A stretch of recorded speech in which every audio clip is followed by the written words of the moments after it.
Harry, Ron and Hermione were delighted to be back at Hogwarts. Harry's encounter with the Dementor had caused him no serious harm, other than a growing feeling of dread. The three friends hurried to their first class of the term, anxious to resume their lessons. What's with the guy on the far right? Why is he sitting off to the side? Wait, I don't think he's even sitting on anything to begin with. He's just leaning against that table. And what about our three main characters? They just walked through their own seats and sat down. I'm Professor Lupin, your new Defense Against the Dark Arts teacher. Our first lesson involves the spell Carpe Retractum. Ron Weasley. You really couldn't find two other stock characters for this camera shot? Me? Are you sure? Hermione's loads better at spells. You'll do fine, Ron. Just step through this door to begin.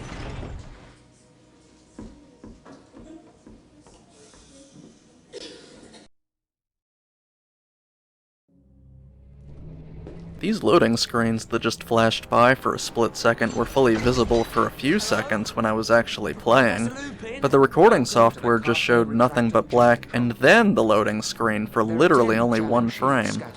Anyways, that particular loading screen said that advanced players can use the A and D keys to strafe left and right.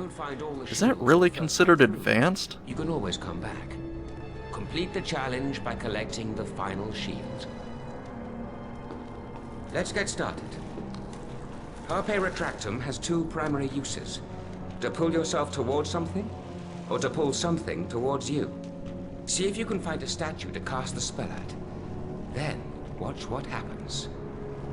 Of course, when I was playing this, I had several seconds to read the loading screen, and I just couldn't help but fuck around with the controls a bit, even though I got nothing out of it. I just couldn't believe that using A and D was considered more advanced than using the arrow keys. Oops. Okay, I need to position myself or I'll hit the purple ball directly in front of me instead. Excellent. You can also use Carpe Retractum to pull certain levers. See if you can find one on the wall and try it out. I think I remember how to use these. Since I've played this before, I mostly remember what I'm supposed to do and didn't bother waiting for Lupin to explain anything to me. And once again, Ron just keeps talking over Lupin, who's explaining the game mechanics to me, so now there's like three of us talking at once, and it's a good thing Lupin has subtitles and Ron is saying nothing of importance.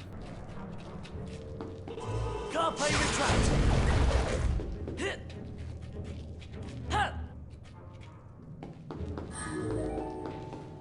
If these suits of armor are even the slightest bit sentient, then they must get extremely bored standing around all day.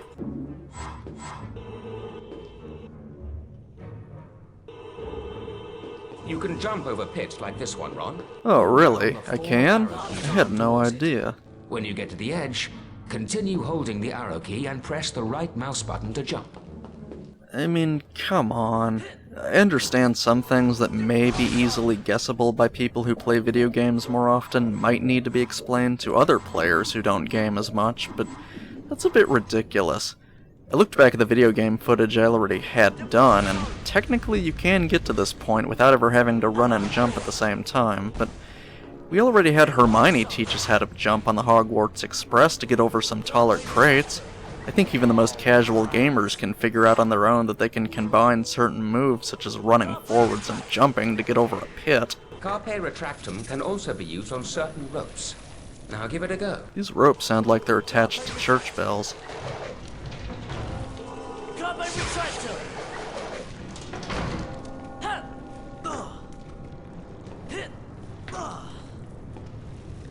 Can I even make that jump?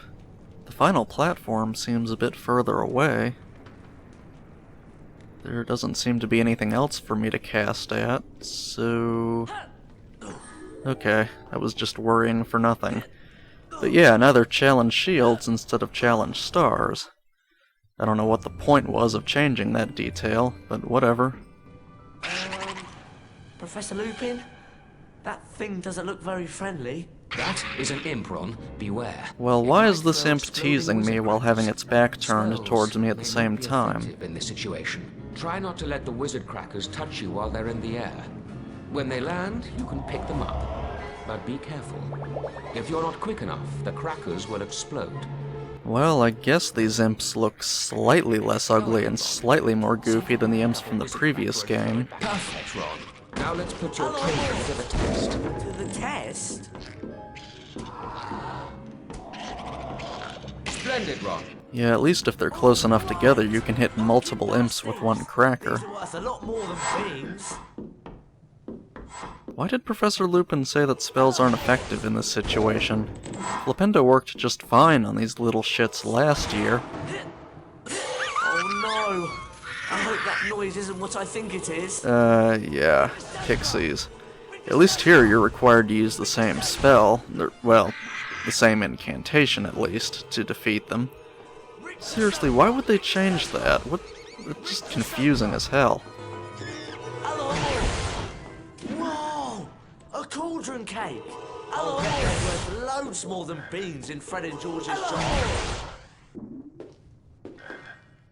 It's nice that the chocolate frogs actually stay still now. It's pretty annoying to have them hopping away from you in the Chamber of Secrets game, but anyways, in addition to beans being used as a currency among Hogwarts students, pumpkin pasties and cauldron cakes have also been added as collectible items that can be used to buy things from the Weasley twins and other students. A single pumpkin pasty appears to be more valuable than a single bean, and cauldron cakes are even more valuable still. Can't be sure about this. Nice, an in-game character can talk over themselves too. Even I'm not that skilled.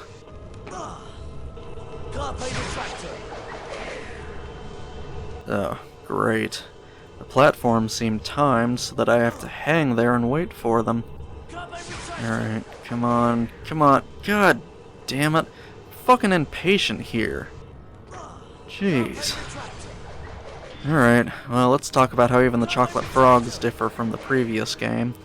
I already mentioned that they don't jump away from you like they did in the Chamber of Secrets. Seriously, look at this shit. Just look at it. You can't even simply walk up to it and touch it in the second game, let alone chase it very easily. Even trying to jump on it doesn't work. You just eventually get lucky. So, as you already know, the chocolate frogs restore your health, and they're certainly very generous with how many they provide you after a battle in this game, but not only do they provide you with a large quantity of frogs, but each one also seems to fully restore your health bar. And if that's the case, why should I ever get more than one at a time? I get that the game should be easier at first, and that this may be targeted towards casual players rather than hardcore gamers, but I think they were a little too cautious with the player here. Professor? That's a fire crab, Ron. Be careful. It can shoot fire out of its, out of its backside. Cast Ep02. Nice reaction time, mate. Cast again as needed to knock the fire crab into the trap. I know I've already made the flaming asshole remarks in the previous series where we had to deal with fire crabs, but it's worth pointing out again. Please tell me that's the way out. Well, if you're gonna deal with two at a time, you're seriously going to have to be quicker at dodging attacks, especially if they're any better at aiming. Okay, at least you dodged that one with a little more effort rather than getting lucky because it couldn't hit a target that was standing still the first time. And there was that intro music, by the way. I figure I won't use that particular sound in all my videos, just for the beginning of anything in the Harry Potter and the Prisoner of Azkaban series. I figure each series and one-shot video... What the fuck did I do there? But each series and one-shot video will use a unique sound effect, or a short bit of in-game music, or a random piece of dialogue from said game. And same goes for the outro too, I suppose. I wish I'd taken a little more time to go ahead and do that for all of my earlier videos, but oh well, it's not a big deal, I suppose. Well, this time I can actually see a floor down there.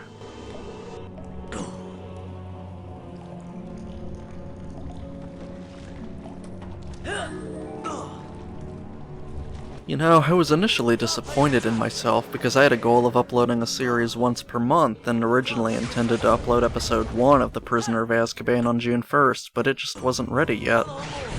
Besides, I got myself a job, so the 8-hour shift plus half an hour of commuting time each way takes about 9 hours out of my day already. But even if I didn't have a job, this still wouldn't have been ready by June 1st for a number of reasons. First of all, I'm lazy, so much so that even when I was unemployed I wasn't putting as much time as I probably should have into this channel if I'm going to be taking it seriously.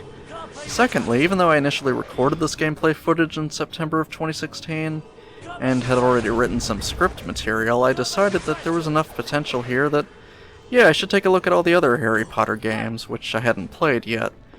So once I played those, I had to go back and modify this script to take into account things I had already seen from the first two games, and make comparisons and such.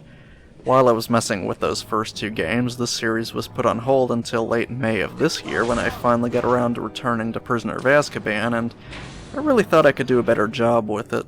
So as the beginning of June came and went, I kept adding more and more video footage, and now I think the whole series potentially hits a length of 6 hours, even though it feels like I only beat the storyline in less than half that time.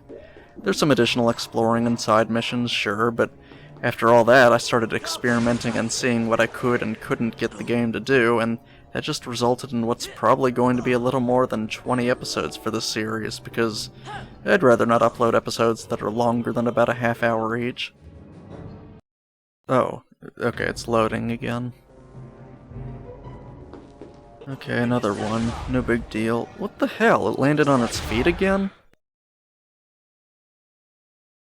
No, it just reset itself back into an upright position. Bunch of horse shit. Get the fuck out of here. Okay, we're clearly not finished here yet. Carpe Retractum.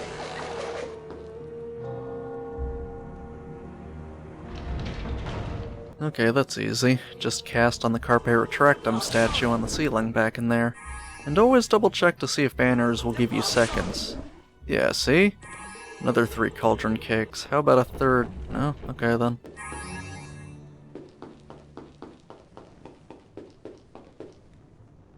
So, let's change gears for a minute.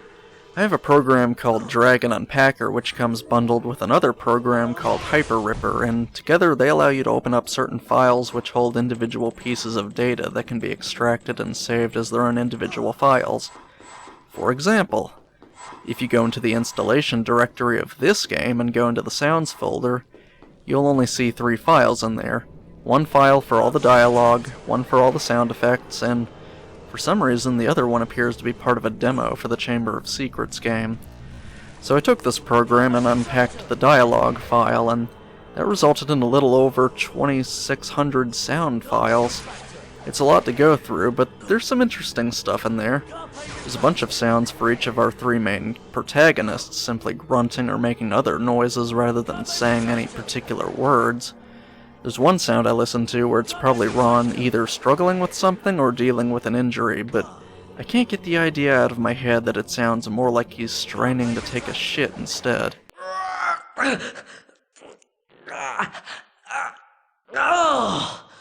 And there's way too many of these to just sit here and play them back right now, but here's another one that I think sounds funny. I'm not sure if I've heard this particular bit of audio in the game either, but regardless, it was probably intended to be used as Ron was flying through the air during this Carpe Retractum lesson. Whoa! Sounds like the kind of yell you would hear from a character in a Lego video game from the late 90s or early 2000s if they weren't speaking English in the first place. But yeah, I'll be revisiting this from time to time because there seems to be a lot of stuff that I know for sure is never used, such as dialogue from characters that never even appear in this game, but I'll save that for another time.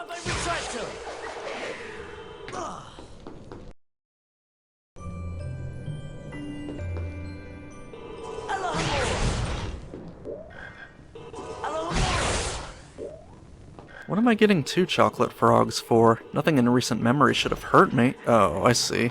We're just making sure I'm prepared for this fight. Fine. Well, damn, I stood too close before throwing it. That actually did a fair amount of damage that time. Okay, what other stuff can I find in here? Let's see. Oh my god, really? These things again? Did I really just let myself get hit twice? Unbelievable. So now that that's over, I got one chocolate frog, and it restored me all the way back to a full health bar, which was maybe making up for a 45 to 50% deficit. Oh, this is quite a generous room. Very nice. Pumpkin pasties, even a card. Well, I already got one frog, but now there's two more sitting there, so that chest gave me a total of 3 frogs. What's the point? Even if a frog restores half of my health and I only had 1% left at the end, what am I gonna do with a third one? Stuff it down my pants and pretend I shit myself?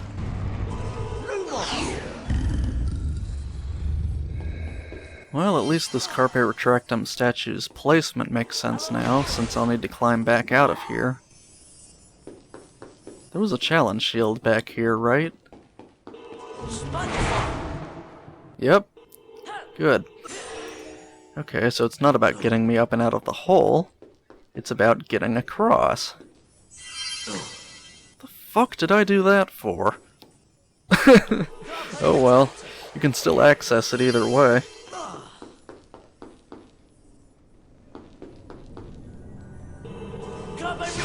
This music sort of reminds me of some darker areas of Maple Story, like the Sleepywood region.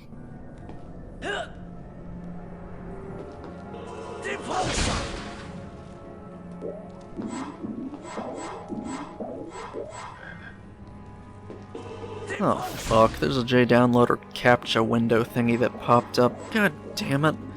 I don't believe this. Well, at least I can put up a composite image to block it out, since that's less distracting than the flickering, but my apologies, I recorded the vast majority of this footage for the series all the way back in September of 2016 when I wasn't as sure what I was doing. I would never have something like this running in the background these days, but then I captured another handful of bonus clips in October, some more in January of 2017, and yet more than another hour's worth of clips recently because I discovered something interesting I could do with this game, but I won't spoil that now. Well done, Ron. And you found all 10 challenge shields, which means you get to visit the Bean bonus room. Wow! This is the Bean bonus room. That's right, Ron. Collect as many goodies as you can before the time runs out. This is actually pretty fun, and they're quite generous with the time limit here. You get 2 entire minutes to freely run around, so you can end up getting several hundred additional beans if you keep moving. And that's not counting the pumpkin pasties and cauldron cakes as well. And they renamed the bonus bean room, which really wasn't a room to begin with, but instead an outdoor courtyard area, and changed that name to the Bean bonus room. Even though I'm used to it being called the Bean bonus room, I think the original name made more sense. For an indoor area anyways. I also love how you can get a bunch of beans that are hovering in midair just by using a Spongify tile. You might as well go for one of those first. It's probably the fastest way of getting beans until you use them all once. Also, I went back through my game footage and counted. They gave out 17 chocolate frogs throughout the Carpe Retractum challenge. Enough to fully revive 8.5 health bars. That's merely assuming that they even restore half of your health instead of all of it. I really have no idea. It's just so incredibly excessive. Granted, you at least get to fight whatever the next monster is with a full life bar every time, but it's still unnecessary. You know what happens if you actually die? You just go back to the last checkpoint, which I assume is always a save book. Not totally sure if there are checkpoints anywhere else along the way, to be honest, but other than that, there's no penalty if you get killed, because you have an unlimited number of retries anyways. I don't know why I lit that Spongify tile up. Come on. Wait, what the fuck? Why don't the chests open? Well, that's bullshit. I'm starting to regret how inefficiently I went through all this. Seems like I spent several seconds running through areas with no beans or re-entering places that I had already been in.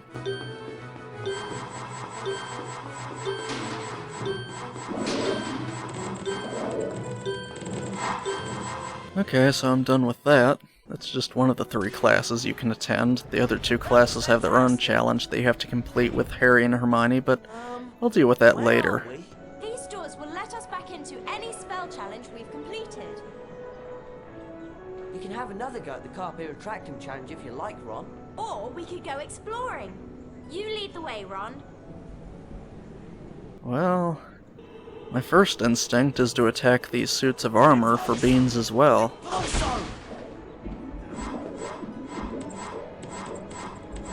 It looks like this challenge is locked at the moment. Yeah, thanks. I can see which challenges are locked and which ones aren't. Guess that challenge isn't open yet. What did I just say, Ron? I can see the closed gates, for fuck's sake. All I want to do is pick up these beans. Jesus, how many hits can these suits of armor take?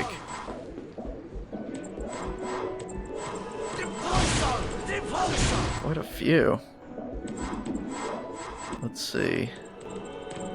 Okay, 5 hits each. About 50 beans total. That's pretty good. Look at Hermione. She doesn't care if I aim a sparkling wand right at her face. Or down under her skirt. Okay, well, that's enough of this.